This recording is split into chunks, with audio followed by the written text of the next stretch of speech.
$2.4 million in additional profit in 5 days. That's what one email campaign that we did in one of our portfolio companies generated. And if you don't know who I am, my name is Alex Hormozi. I own Acquisition.com. It's a portfolio of companies that does over $250 million a year. And I make these videos so that hopefully you can grow your business and make lots of money. And then maybe someday I can invest in your business and help it grow too.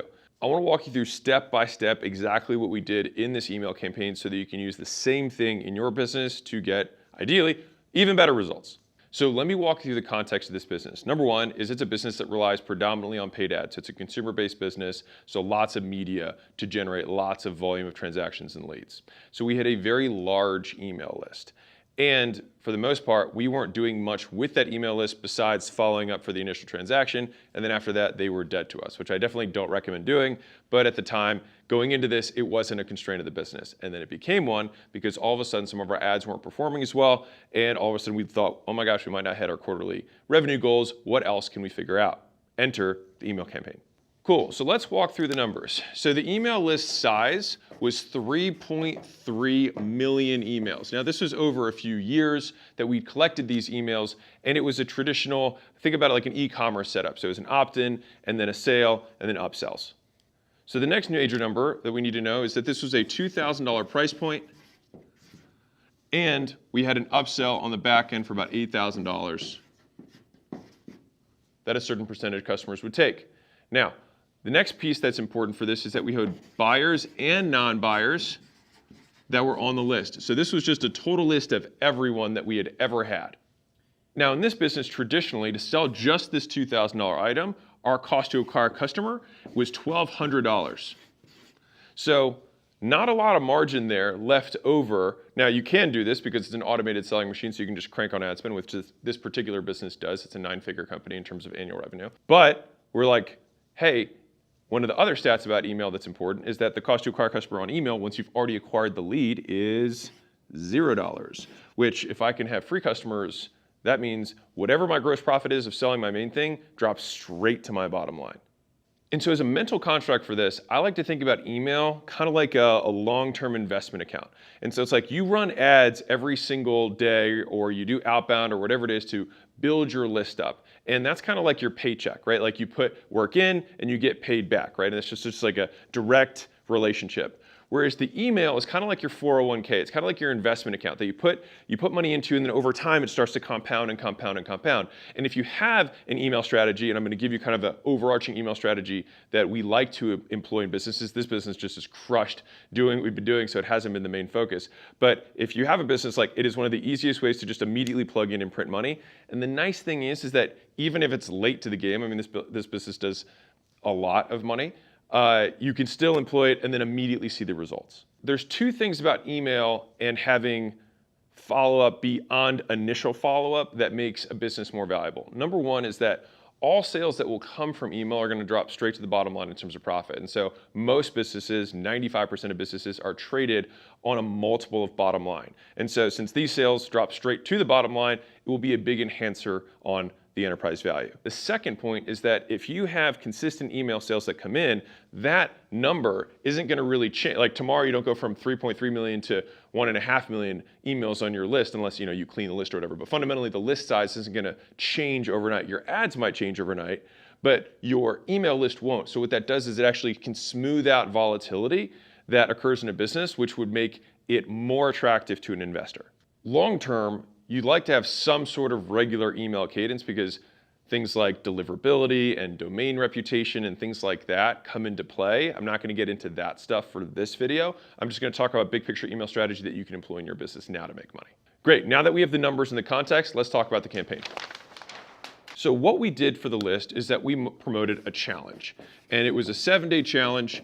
And the reason that I think this is interesting and important is that, number one, this came from the marketing director. And I think the reason that I want to highlight this is that this is why you need to have smart people. This didn't come from me. This didn't come from the founder. The marketing director was like, hey, I think we should do a challenge. Now, we weren't actually super on board for this because we're like, hey, this might be a distraction. But it turned out to be really, really good and added over $100 million in enterprise value to the business. Remember, this business is already a multi-$100 million enterprise value business. And so adding 10 or 20% to the enterprise value can be a very big difference. The second thing is that this challenge actually came from the product. And so we pulled out something that was already something that we knew worked that we were doing for customers. We pulled it out and we made it into a lead magnet. And so fundamentally, a lead magnet is a complete solution to a very narrow problem. And ideally, once you solve that problem, you create the next problem which you solve with your offer. And so fundamentally, that is what a good lead magnet does. And this is why challenges, I think, are very strong lead magnets for a lot of businesses, because they also satisfy all the elements of a value equation, which I talk about in my first book, $100 Million Offers, which has sold almost 1 million copies so far. Now, the value equation works like this. You've got the outcome, which is the thing that people want. And so as long as you have a clearly defined outcome that they want, then that becomes more valuable. Now you multiply that by low risk, or the perceived likelihood of achievement. How likely is it that when I buy this thing, I'm gonna get this thing? If you have an outcome you want and it's guaranteed to get it, this is gonna be really valuable. But there's two other elements. The thing is how long is it gonna take? So if it takes a really long time, then I'm be like, well, okay, sure, I have this outcome, which is I get really rich, and the guarantee is that it'll definitely happen, but I gotta wait 20 years of investing my money to become really rich. Well, it's not as attractive anymore, right? Then you do ease, which is how hard is it, so effort and sacrifice, that are associated with this outcome. And so these are the 4 elements of value. And so a challenge is a really clear outcome that everybody wants. It has high likelihood of actually happening. It happens really fast because we attach a time to it. And because we're going to say, hey, we're only going to do this one thing and we're going to give you all the steps, the perception of the prospect is that it's easy, which makes these very strong lead magnets. If you want to go through the experience of what going through one of these challenges looks like, and you are somebody who wants to start a business or already have a business, either way, you can go join the school challenge for free. It's for 14 days. We walk you through everything that we have. I take calls in that community to help people get their first business online started. We have everything down step by step. Once a month, I drop a full day mastermind training of all the people who are starting communities and making them. We've got it down, like we're pretty good at helping people get to that first dollar. And so you can start for free. Go to school.com/games, and I'll see you in there. So for this particular business, it's a business that helps people achieve an outcome that actually takes a little bit of time. And so what we did was say, okay, is there a smaller mini version of this big outcome that we can just kind of give them a taste? So if I was in weight loss, I'd probably have them do some sort of like 7-day cleanse or something like that. Again, I'm not going to get into what's good, what's bad here. I'm just saying that I would have some person that gets, they lose 7 pounds in 7 days. A lot of that's going to be water, but they're excited about it. And they're like, great, now let's talk about your long-term goals, right? Because now they have an element of belief. They've taken action. They've gotten some reward for their behavior. They've interacted with us. All of these things align with them making a purchase. What challenges do is they approximate brand. And so this is how it actually works. The reason the direct response internet marketing world does a lot of these things is because none of them have brands. And so like for me, for example, if someone's already consumed a gazillion videos of mine or podcasts of mine, then if I say, hey, do you want to check this thing out? A lot of people are like, yeah, you've already given me a gazillion other things, and so sure. But if you're brand new, then what you do is you basically approximate a relationship where you would have already had a lot of interactions. So you basically try and cram, a 6-month relationship into 7 days. So it's kind of like one of those dating shows where they say, will you get married in 30 days? And they like try and cram a whole relationship into that period. It actually kind of is the same thing when you come from a marketing perspective. So you're just rapidly warming up. You're like microwaving the prospect rather than slow cooking it, which is kind of the normal branding way. Right, and for example, in the school games, that's our version of a challenge, right? We just call it the school games, a cooler wrapper. We have leaderboards and prizes and things like that. And so we walk people through how to start a business online. And so we get 1 out of 3 people just under to get their first dollar within their first month, which is pretty cool. We've put a lot of time into getting that kind of outcome. And then once someone makes $1, then they're like, shoot, I can see how I could make more dollars. And so that's the idea, is like you want to approximate, you want to do it really fast, you want to make it as easy as possible, make it as guaranteed as possible, and an outcome that they care about. So now that you know what the setup is, let's go back and add a couple of numbers to this campaign, and then I'll walk you through what happened. So we sent the emails only to a small subsegment of the list. So we had 464,000 people that we sent it to, and that was because we wanted to test it out. We didn't want to blow our load on the whole, on the whole list. And so we just set it to like 15% of the list. And the reason we did that is because like, hey, if this thing bombed, we didn't want to like piss off the entire list. And so we sent it to 15% of the list. A lot of them were non-buyers. And from there, what we saw is we had 10,000 people who registered for this thing, which, good or bad, whatever, for us in an absolute number, 10,000 people shows a pretty decent amount of interest. So in order to get this 10,000, we had an 18% open rate, meaning 18, just about 1 out of 5 people opened the actual email. Okay, great. Now from there, we had about 5% of those people actually click to join the thing. And then the rest was the opt-in percentage on the page to register. That got us to 10,000. So it went from 464 to 83,000 that opened it. From the 83,000, 10,000 of them actually registered. So a pretty good percentage actually who did click wanted to do it. And as you get into a cadence of this, which I'll explain at the end in terms of how to implement this ongoing as an email strategy to make more money, is that as soon as you really nail what that lead magnet is or what that challenge is or whatever it is that you're going to get your leads to engage again or re-engage, these funnel metrics will always improve. You're going to split test the subject headlines, you're going to split test the opening on the email, you're going to split test the CTAs and the links that you're going to use, the landing pages that you send them to, the offer that you attract them with, the headline of the naming of the challenge, which by the way is a great way to vary this up if you do it like once a quarter, which I'll talk about later. Like you can do the same play, but you just put a different wrapper on it. So for example, in the gym world, because I came from this world, it's like I might have a 6-week 6-week challenge. I might have a 42-day fix. I might have a 42-day transformation. I might have a 6-week booty blast. I might have a 6-week slim for Santa. I might have a lean by Halloween. Like I've done a lot of these.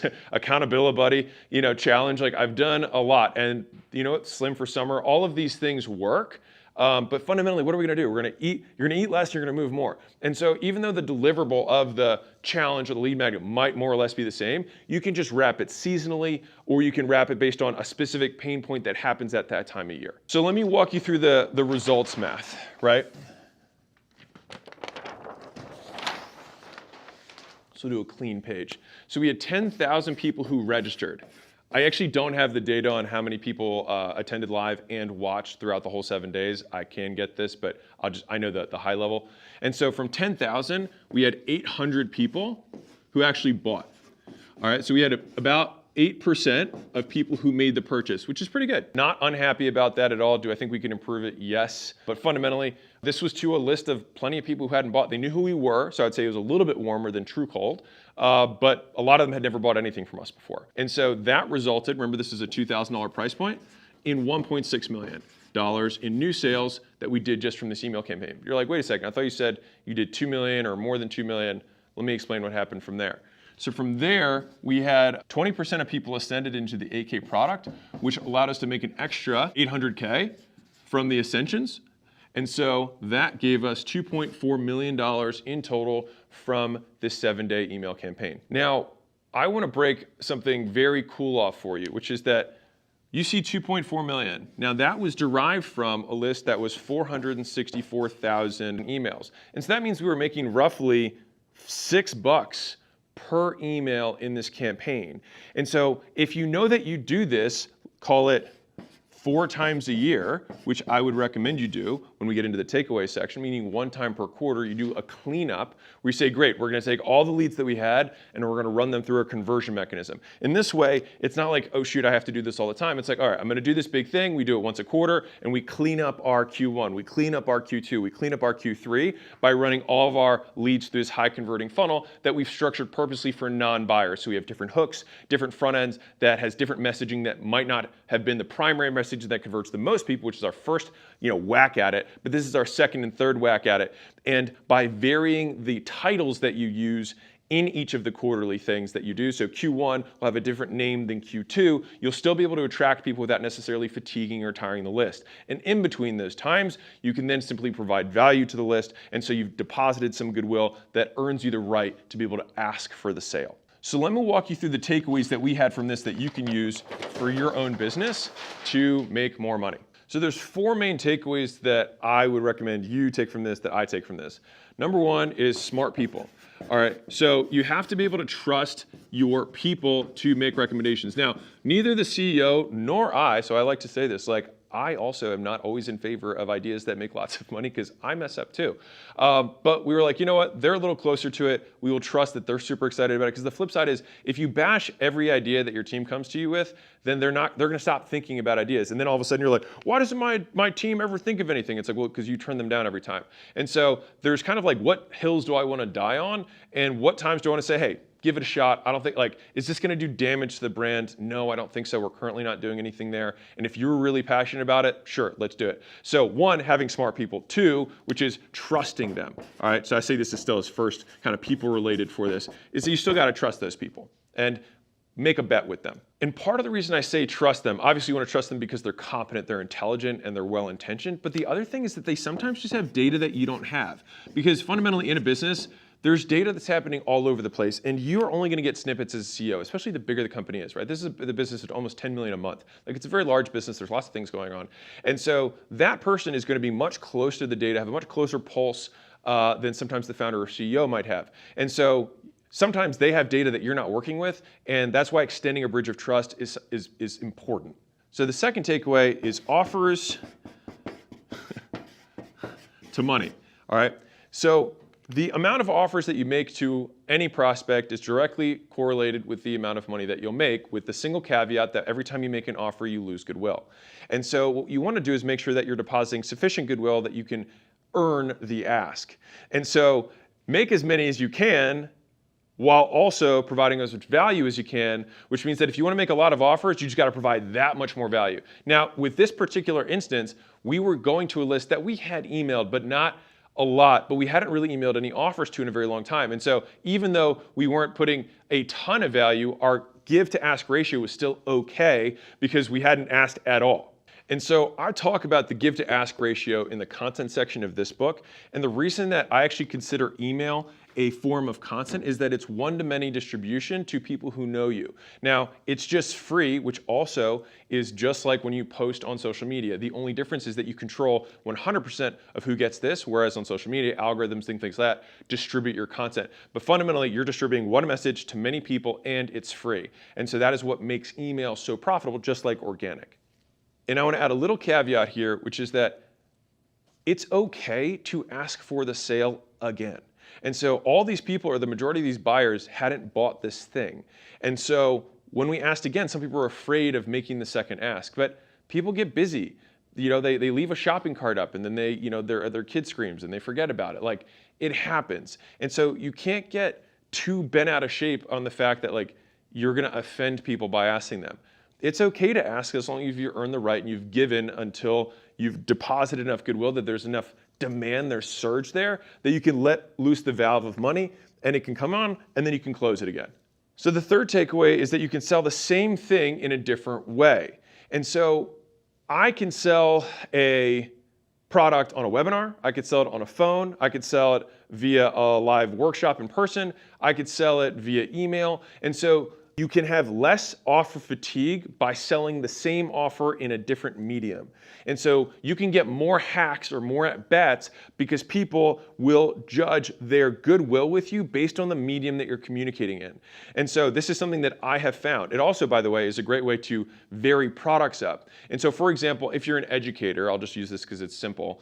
If I have content on the internet, that's free. If I make a course, you could charge for it or you could make it free. If I deliver that same course in a book format, it's not going to be able to sell for the same amount that a course could. If I deliver that same format in a live in-person experience, that's going to be probably charged significantly more than it would in a digital format. If I did a live format but virtual, it would be a different price point than the live and in-person. And so for each of these mediums, even if the same information is being taught, you price it differently. It's the same reason that when you go in person in college, they charge you an arm and a leg for it, but digital college almost ubiquitously is way, way, way lower priced, even though it's the same information. It's simply being delivered through a different medium. And so you can sell in different mediums and deliver in different mediums, and from my experience, people will apprise or judge the decision based on that medium exclusively. So the fourth takeaway is what I'll just call the quarterly cleanup. So this is probably the most tactical recommendation that I can give you that I alluded to a little bit earlier, which is I would recommend that you do this once every quarter. You do this conversion mechanism, whether you do some sort of challenge or some sort of defined outcome or some sort of lead magnet that you use to re-engage your list, and put them through some sort of conversion event with a deadline, with a big promise that you know you can deliver on. And so if you do this once a quarter and you weren't doing this, you can almost immediately add, like you saw the numbers there. We had $6 per email from that 450,000 subsegment. Now, to prove that this worked, what we did was We just did it again. By the way, one of my favorite business strategies. Do something that works, do it again, do more of it, and ideally do it better. And so we ran the exact same play again to a different subsegment of the list, and boom, we hit 2.2 million. We didn't even wait a quarter, we just did it the next month. And so I say this because this stuff works, and once you know it works, you can keep duplicating it over and over again. And guess what we're gonna do next quarter, now that we know that we tested it on 2 subsegments? We're gonna do it to the whole list, and we're gonna use the learnings that we had from the first 2 tests. And so if you are gonna run this as the quarterly cleanup, I would recommend using 10% of your list or a smaller percentage, because believe me, as soon as you learn the things that you messed up on the first try, you're gonna be really grateful that you didn't run it to the entire list. So do 1, 2, or 3 test runs before you blow the whole list up with this new promo that you've already tested the messaging, the subject head, the CTAs, the landing page, those little tests that you can run in the meantime that can sometimes double or triple the throughput of the campaign. And so with every one of these campaigns, I would recommend always testing some elements of it so you can always make it a little bit better. And so 1, you're doing this every quarter. 2, you can test it with a small portion of the list. 3 is that in order to make it seem and appear different to the non-buyer who doesn't buy on the first hack or the second hack, we change the naming of it or the wrapper of it. So change the landing page, change the subject head of the email, change the name of the challenge or the lead magnet, even if the core components are the same. Fundamentally, your business isn't going to change, right? But the way that you position it or the reason why that you have the promotion can. And I recommend doing something that's seasonal or doing something that's a life event for you. I talk about this in the last chapter of the offers book, which this is especially important for local businesses because you have much smaller audiences. And so fatigue happens much faster with a tiny audience. And so you actually have to have a lot more variety. And I know this because that was the world I came from. And so that's why I have all these isms in the back of my mind of how I had to wrap and rewrap the same thing, which is fundamentally fitness and nutrition, right? Like how many ways can I slice it? Turns out a lot. And I will say that once you have one annual calendar, you can pretty much stick with it. So you don't need to come up with another thing next year. Once you have your 4 big promos that you're going to run throughout the year that you know are tested, those just become autopilot and they just become cash printers. And if this type of case study, deep breakdowns on business is interesting to you, I have another one where I doubled one of our portfolio companies in 60 days. Check that one out.